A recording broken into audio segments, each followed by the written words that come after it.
Century 21 et ses 915 agences immobilières au service de vos projets partout en France présentent Sud Radio Conseil de famille. Bonsoir Stéphane Moller. Bonsoir Philippe. Stéphane, vous êtes associé au sein du cabinet VIA. Nous nous retrouvons chaque soir pour parler de finances, d'immobilier, de droit de la famille. En fait, pour parler de gestion du patrimoine. Les questions se font de plus en plus nombreuses sur le blog de conseil de famille. Aujourd'hui, nous allons parler investissement et plus précisément investissement dans l'or. Stéphane, faut-il investir dans l'or?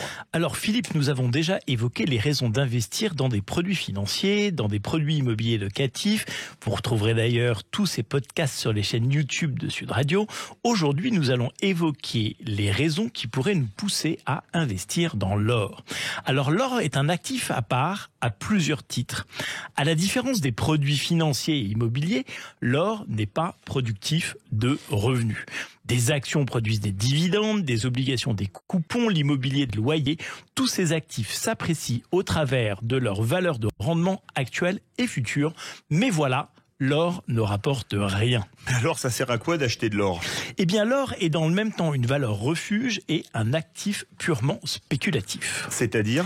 Eh bien, une valeur refuge parce que sa valeur augmente en cas de crise. En fait, on imagine que si le monde devait un jour aller vraiment mal, c'est-à-dire subir ce que l'on appelle un risque systémique, toutes les transactions se feraient alors en or et que sa valeur deviendrait alors presque infinie au regard des autres actifs.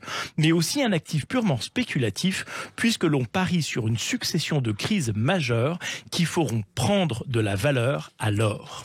Donc, si j'anticipe que le monde va aller mal, en fait, je dois acheter de l'or. Et oui, peut-être, un peu.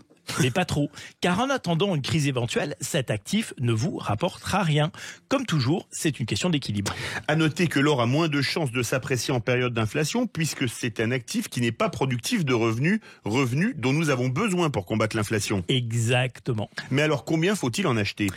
On a coutume de dire que détenir 5% de son patrimoine en or est un bon équilibre. Et dans ce cas, sous quelle forme faut-il détenir son or? Si l'on considère que devoir détenir de l'or à cause d'une crise future systémique, il faut acheter de l'or physique par opposition à l'or papier.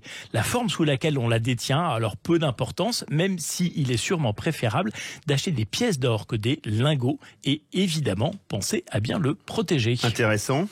À lundi, Stéphane, retrouvez nos chroniques quotidiennes sur le site de Sud Radio et posez vos questions sur le blog de Conseil de famille, conseil au pluriel-defamille.com. À lundi, Philippe. À lundi.